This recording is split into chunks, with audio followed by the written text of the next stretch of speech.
আসসালামু আলাইকুম। প্রিয় একাদশ ও দ্বাদশ শ্রেণীর শিক্ষার্থীরা, তোমরা সবাই কেমন আছো? আশা করি আল্লাহ তাআলার অশেষ রহমতে তোমরা সবাই ভালো আছো। আমিও আলহামদুলিল্লাহ ভালো আছি। দক্ষিণ Banasree model high school and college কর্তৃক আয়োজিত আজকের অনলাইন ক্লাসে তোমাদের সবাইকে স্বাগত।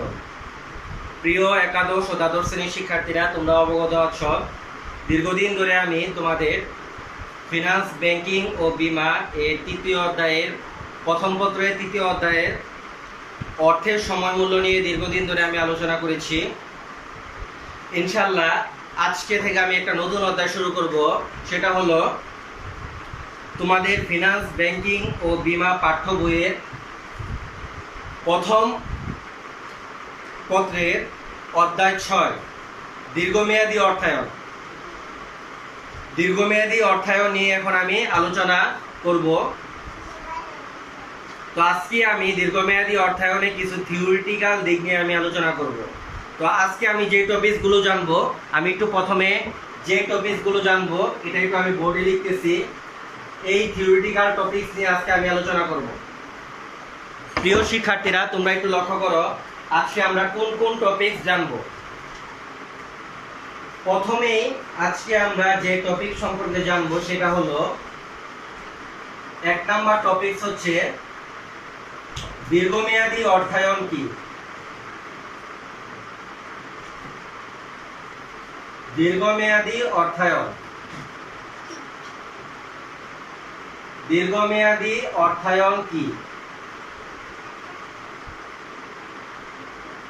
এটা সম্পর্কে জানবো। তারপরে আমরা জানবো বন্ড কি। বন্ড কি। 3 নম্বরে আমরা যে টপিক জানবো সেটা হচ্ছে নিমজ্জিত তহবিল কি। নিমজ্জিত তহবিল কি।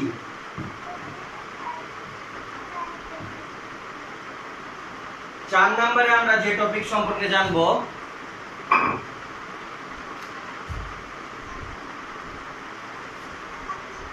নিমজ্জিত তহবিল কি। তারপর আমরা যে টপিক সম্পর্কে জানবো এই টপিকটা হচ্ছে চিরস্থায়ী বন্ড কি। এগুলা 1 মার্ক বা 2 মার্ক উপযোগী কোশ্চেন, এগুলো সম্পর্কে আজকে আমরা জানবো। চিরস্থায়ী বন্ড কি।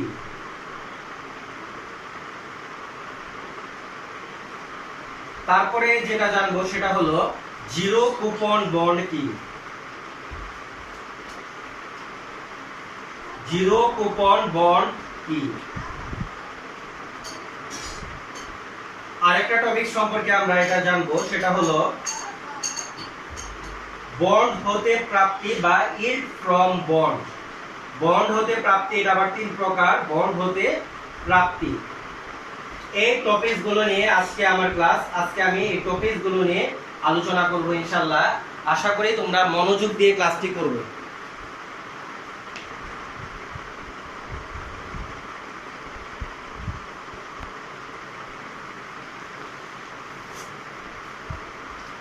তাহলে প্রিয় শিক্ষার্থীরা, আমরা শুরু করি আজকের আলোচনার যে টপিকস এটা আমরা ইনশাআল্লাহ শুরু করি। প্রথমে আসি দীর্ঘমেয়াদী অর্থায়ন কি।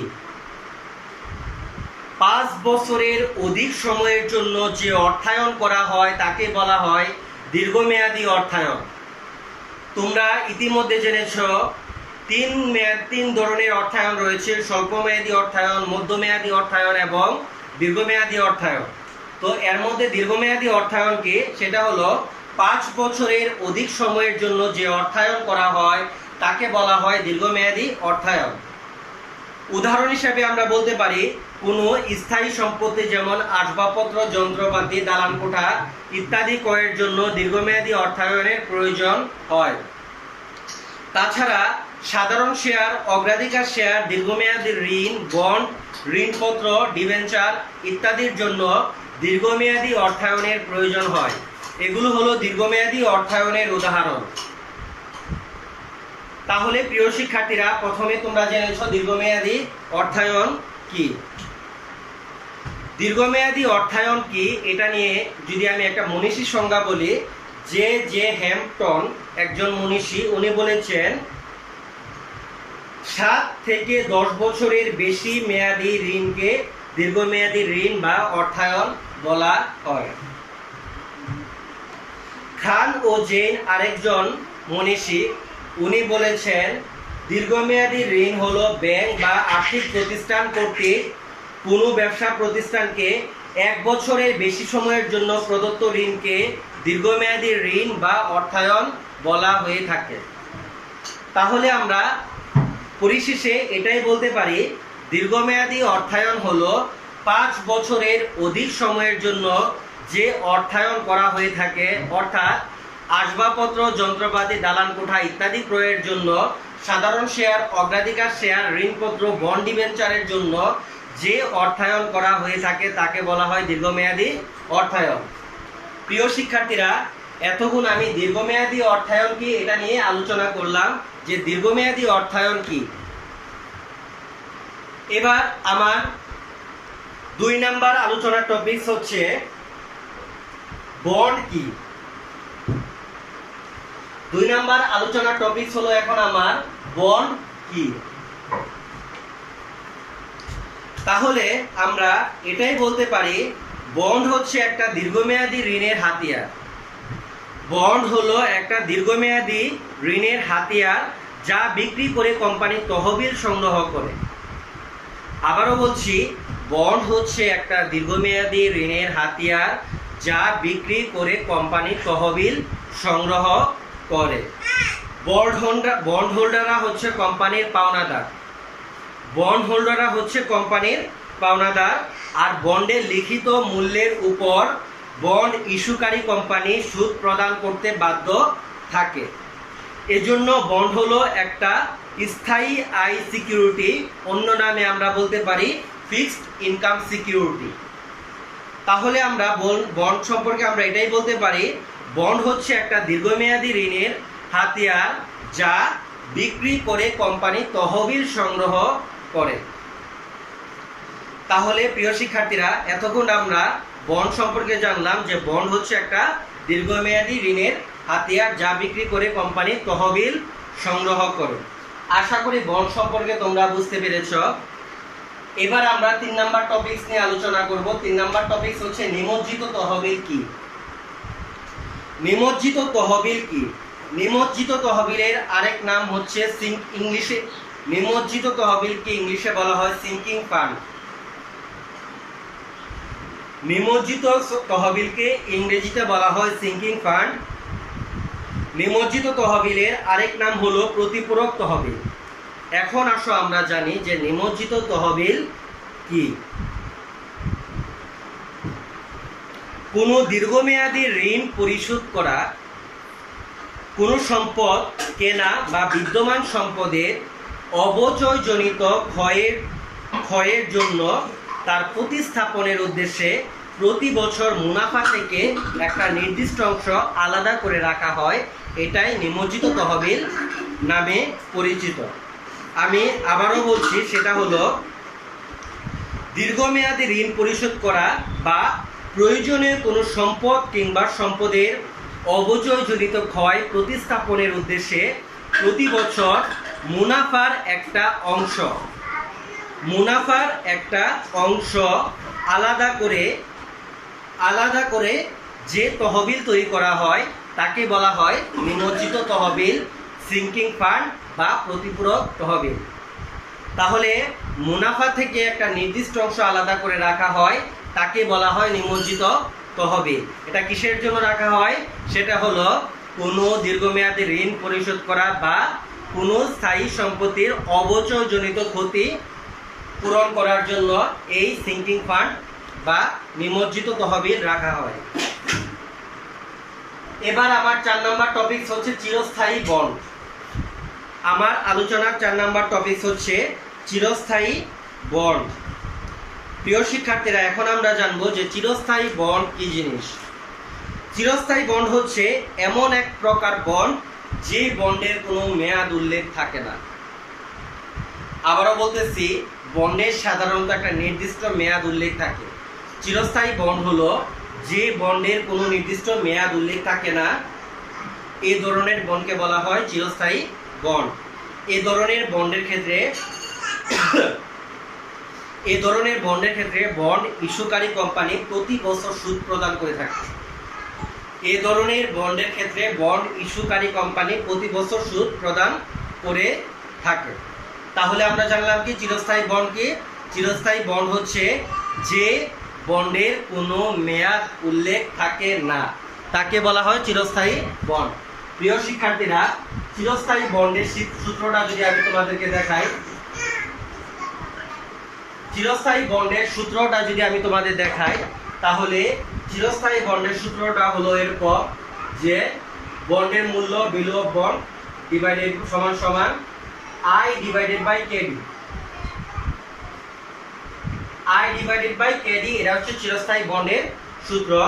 এখানে I হচ্ছে সুদের পরিমাণ আর KD হচ্ছে বন্ডের আয়ের হার, বন্ডের প্রয়োজনীয় আয়ের হার। তাহলে আয় দিয়ে কি বোঝায়? আয় দিয়ে বোঝায় বার্ষিক সুদের পরিমাণ। বার্ষিক সুদের পরিমাণ, বার্ষিক সুদের পরিমাণ হচ্ছে আয়। অন্যদিকে কেডি দিয়ে বোঝায় হচ্ছে বন্ডের প্রয়োজনীয় আয়ের হার বা বন্ডের আয়ের হার, বন্ডের আয়ের হার। আর বিবি হচ্ছে ভ্যালু অফ বন্ড বা বন্ডের মূল্য। তাহলে তোমরা লক্ষ্য করো চিরস্থায়ী বন্ডে কোনো মেয়াদ উল্লেখ নাই। আশা করি তোমরা চিরস্থায়ী বন্ড সম্পর্কে বুঝতে পেরেছ। এখন আমি যে টপিকস নিয়ে আলোচনা করব, এই টপিকসটা হলো 5 number topic, zero coupon bond. Zero coupon bond নিয়ে এখন আমি আলোচনা করব। জিরো কুপন বন্ড হচ্ছে যে বন্ডের ক্ষেত্রে কোনো সুদের হার উল্লেখ থাকে না, তাকে বলা হয় জিরো কুপন বন্ড। এরূপ বন্ড বাট্টায় বিক্রি করা হয় এবং মেয়াদ পূর্তিতে বন্ড হোল্ডারকে লিখিত মূল্যে পরিশোধ করা হয়। আবারও বলতেছি যে জিরো কুপন বন্ড হচ্ছে যে বন্ডের ক্ষেত্রে কোনো সুদের হার উল্লেখ থাকে না, তাকে বলা হয় জিরো কুপন বন্ড। আশা করি জিরো কুপন বন্ড সম্পর্কে তোমরা বুঝতে পেরেছ। এবার আমার আজকের আলোচনার সর্বশেষ টপিক, সেটা হলো বন্ড হতে প্রাপ্তি। আজকে আমার সর্বশেষ আলোচনা টপিক হচ্ছে, যেটা নিয়ে এখন আমি আলোচনা করব, সেটা হলো বন্ড হতে প্রাপ্তি। ইংলিশে বলা হয় yield from bond। yield from bond বা বন্ড হতে প্রাপ্তি নিয়ে এখন আমি আলোচনা করব। প্রথমে আমি জানি বন্ড হতে প্রাপ্তি কাকে বলে বা বন্ড হতে প্রাপ্তি কি। কোনো বন্ড বর্তমান মূল্যে ক্রয় করে নির্দিষ্ট সময় পর্যন্ত ধরে রাখলে, কোনো বন্ড বর্তমান মূল্যে ক্রয় করে নির্দিষ্ট সময় পর্যন্ত ধরে রাখলে তা হতে প্রত্যাশিত আয়ের হারকে, তা হতে প্রত্যাশিত আয়ের হারকে বন্ড হতে প্রাপ্তি বলা হয়। আবারও বলছি যে কোনো বন্ড বর্তমান মূল্যে ক্রয় করে নির্দিষ্ট সময় পর্যন্ত ধরে রাখলে তা হতে যে প্রত্যাশিত আয়ের হার রয়েছে তাকে বলা হয় বন্ড হতে প্রাপ্তি অথবা yield from bond। এখন আমরা বন্ড হতে প্রাপ্তিকে 3 ভাগে ভাগ করতে পারি। বন্ড হতে প্রাপ্তি এটা হচ্ছে 3 ভাগে ভাগ করা যায়। এক নাম্বার হচ্ছে YTM, এক নাম্বার প্রকারভেদ হচ্ছে YTM, 2 নাম্বার প্রকারভেদ হচ্ছে YTC এবং 3 নাম্বার প্রকার হচ্ছে চলতি yield। এখন আমি এই 3টা টপিক নিয়ে আলোচনা করব, YTM, YTC এবং চলতি yield। এই 3টা টপিক নিয়ে এখন আমি আলোচনা করব। YTM, YTC এবং চলতি yield। চলো আমরা সুপ্রিয় শিক্ষার্থীরা এখন আমরা জানি YTM কি জিনিস। প্রথমে আমরা জানি YTM কি জিনিস। YTM এর পূর্ণরূপ হলো yield to maturity। YTM এর পূর্ণরূপ হলো yield to maturity বা বাংলাতে বলা হয় মেয়াদ পূর্তিতে বন্ডের আয়ের হার। yield to maturity বা মেয়াদ পূর্তিতে বন্ডের আয়ের হার। এখন আমরা জানি YTM কাকে বলে। এখন আমরা জানি ওয়াইটিএম কাকে বলে। বিনিয়োগকারীরা কোনো বন্ড একটি নির্দিষ্ট মূল্যে ক্রয় করে মেয়াদকাল পর্যন্ত ধরে রাখার ফলে, আবারও বলতেছি, বিনিয়োগকারীরা একটা নির্দিষ্ট মূল্যে বন্ড ক্রয় করে মেয়াদকাল পর্যন্ত ধরে রাখার ফলে যে আয় হার অর্জিত হয় তাকে বলা হয় ওয়াইটিএম। আবারও বলতেছি, বিনিয়োগকারীরা কোনো একটা বন্ড নির্দিষ্ট মূল্যে ক্রয় করে মেয়াদকাল পর্যন্ত ধরে রাখার ফলে অর্জিত আয়ের হারকে বলা হয় ওয়াইটিএম, যেটাকে বলা হয় ইল্ড টু ম্যাচুরিটি। এখন আমরা ওয়াইটিএম সম্পর্কে জানলাম। এখন আমরা জানবো ওয়াইটিসি কি। ওয়াইটিসি কি?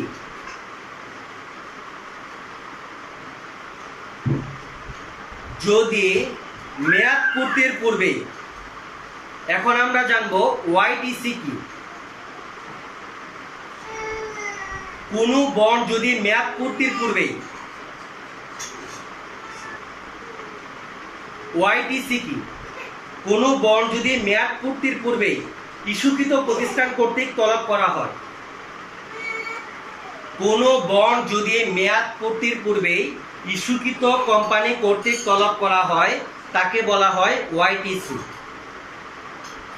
আবারও বলতেছি, কোনো বন্ড যদি মেয়াদ পূর্তির পূর্বে ইস্যুকৃত প্রতিষ্ঠান কর্তৃক তলব করা হয় তাহলে ওই বন্ড হতে অর্জিত আয়ের হারকে ওয়াইটিসি বলা হয়, তাকে বলা হয় ওয়াইটিসি। আবারও বলতেছি, কোনো বন্ড যদি মেয়াদ পূর্তির পূর্বে ইস্যুকৃত প্রতিষ্ঠান কর্তৃক তলব করা হয় তাহলে ওই বন্ড হতে অর্জিত আয়ের হারকে বলা হয় ওয়াইটিসি। তাহলে ওয়াইটিএম এবং ওয়াইটিসির মধ্যে মূল পার্থক্য কি?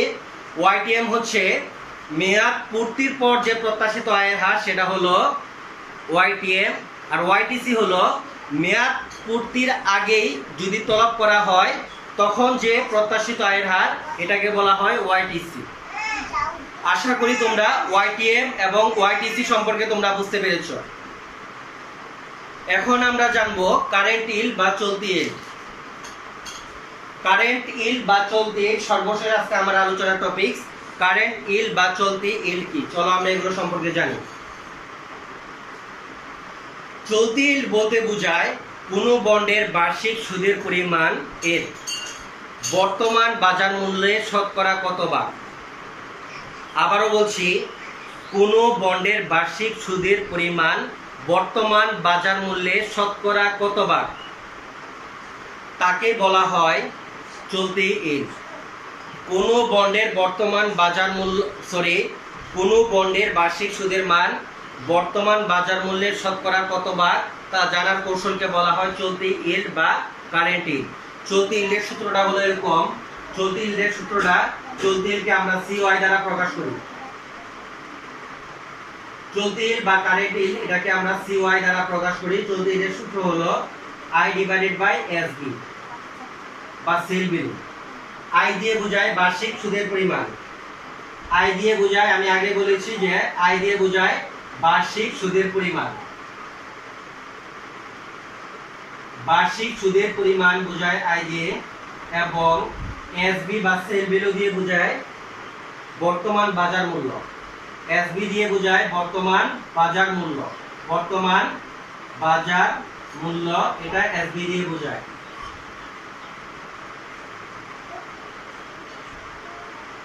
প্রিয় শিক্ষার্থীরা, বন্ড হতে প্রাপ্তি এটা তিন প্রকার। এক নাম্বার হচ্ছে ওয়াইটিএম, দুই নাম্বার হলো ওয়াইটিসি, তিন নাম্বার হলো কারেন্ট ইল্ড। আমি এটা সম্পর্কে এতক্ষণ আলোচনা করলাম। আমি এক কথায় বলতেছি, ওয়াইটিএম হলো মেয়াদ পূর্তিতে বন্ড হোল্ডারের প্রত্যাশিত আয়ের হার, এটা হচ্ছে ওয়াইটিএম।